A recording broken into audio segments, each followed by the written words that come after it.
Hello everyone, it's Old Guardian here. Sieges are finally in Warcraft Rumble, the first co-op experience. If you remember back at BlizzCon, Blizzard said that Warcraft Rumble is basically a co-op game, and that means real co-op, two players playing at the same time. And Sieges are here, finally we have the co-op experience, but is it any good? In this video, I'm going to take a look at sieges and take a look at something that's going well and something that's going less well, and my overall idea of sieges. And overall, first of all, I have to say that sieges are really good. And notably, they are really good since today. Because if you happen to play sieges when they launched a couple of days ago, they were bugged. They were bugged so badly because they had serious phasing bugs. So like, yeah, you're meeting a boss and boss has phase 1, phase 2 and phase 3, except that it doesn't have phase 2 and phase 3. Or sometimes it has like phase 2 7 times in a row or something like that. The transition happens. So yeah, that was really terrible. For the most part, they were super easy because bosses didn't have phases, or then they were just downright impossible because boss spammed some kind of overall destruction mechanic.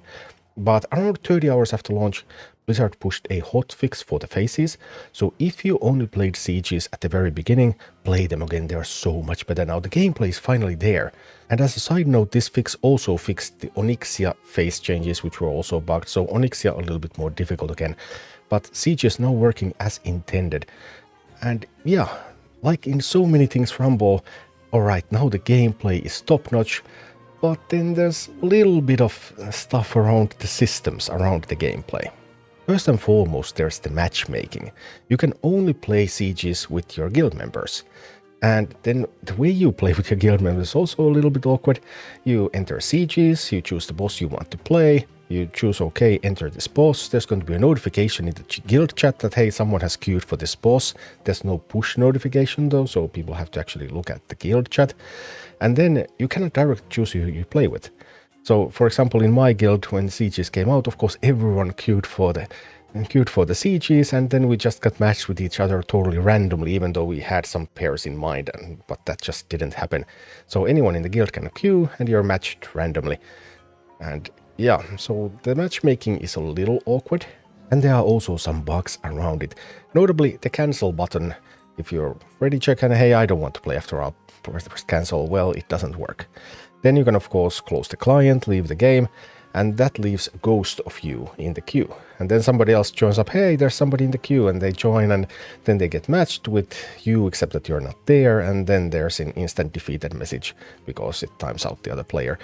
So yeah, a little bit of this is going on. So if you come across this, then be assured that after you clear any ghosts that are remaining in the queue, then the matchmaking does work normally. So sometimes some people have left, and then there's those ghosts of them in the queue. But once you get rid of those, then you can matchmake again. And that part is working quite alright.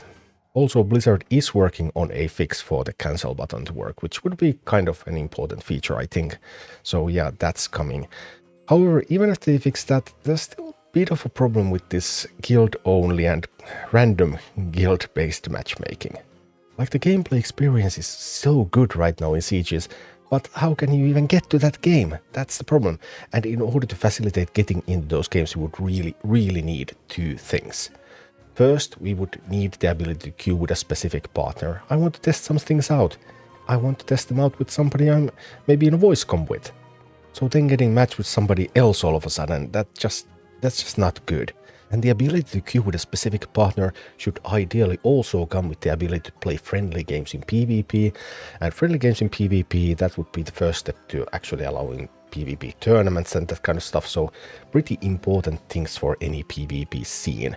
Not that Rumble is really big on PvP, but hey, something that would help PvE players and PvP players, that would be just awesome. Ideally, the partner that we play with would be choosable from Battle.net friends. Hey, remember that Battle.net thing? Like right now, if I'm playing Rumble, people see I'm online on Battle.net and I'm playing Rumble, but I actually don't have Battle.net chat in Rumble or anything.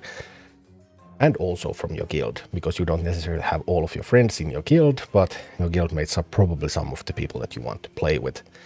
I'd even settle for just guild first. If incorporating full Battle.net integration is too difficult, then just getting us that feature at least would be helpful. And another one would be global random matchmaking. So global matchmaking, when you don't have a specific partner, then you can just queue into a siege, and if it's global, queue into a raid. If it's global, you're probably going to get matched pretty quickly, and that would always help you get a game. However, that would also really need to come with the ability to queue with a specific partner, because if it's only global matchmaking, then it's going to be impossible to find the one player that you're trying to play with, and that would also be really bad. So these two would need to happen at the same time, but that would be my number one, by far my number one wish for sieges, because now we have this awesome gameplay, but people don't have proper access to it, and ouch, that's pretty painful. There are also some other features that people have been questioning or that I would like to see changed. One of them is this assisting.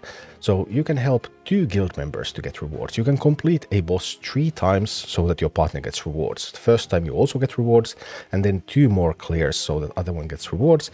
But then after that you can still keep playing, but your partner is not going to get anything. There's also a little nasty bug here, because if both players have assists remaining, and they queue together, they have both cleared it once, then clearing it together will consume that assist attempt from both of them. Yeah, that happened to me on the first day on our guild, trying to assist others. Hey, we accidentally queued in so that we both had already completed it once, didn't realize, and yeah, both lost the assist. So yeah, that's a little bit inconvenient. I can see why they have done this assisting. People have been questioning, like, why is this done? But this is to prevent boosting. Boosting is done for real money, also in Rumble. People are even selling Onyxia boost. They are going to play your account, clear Onyxia, you pay them money. That sort of stuff happens. It's obviously against the rules, but yeah, it does happen, and it would be so much easier with a siege where you could try to carry another person. You wouldn't have to log into your account or anything, no account sharing, nothing of that sort. So some kind of anti-boosting measures have to be in place. But what is the real way to do it? That's another question. Let's say if we had global matchmaking, then this assisting could only apply to friendly challenges, and global matchmaking would always give rewards. Maybe anyway, I guess there would be some risk that people are able to boost through global matchmaking, but hopefully the player pool is large enough that that would be very, very difficult. Then there's the leader lock feature, which I guess, I'm all for it. I think it's a fun feature. So when you clear a boss with a leader, your leader is going to be locked into that boss, and you have to choose another leader for the next boss. So that forces you to use multiple leaders, 3 in a siege, 7 in a raid. I think that's a good feature, I like that. The bad part is that it also applies to your future attempts at the same boss. So even when you're not getting any reports anymore, you can only play that one leader, so you can't really experiment. You can't test anything. And that's a bit of a bummer. So I hope that Blizzard would be able to change it so that leaders would only be locked for their reward attempts, and you would be free to choose otherwise. There is actually kind of a workaround, because if you have a friend who's going to get all of his 3 clears done, so no more assist attempts, then you can play with them, not get rewards, and not get your leader locked. So then you could try all leaders on a boss before deciding anything more. But that's a really awkward workaround for this. So I hope that the leader lock could be changed so that it would only apply for progression kills.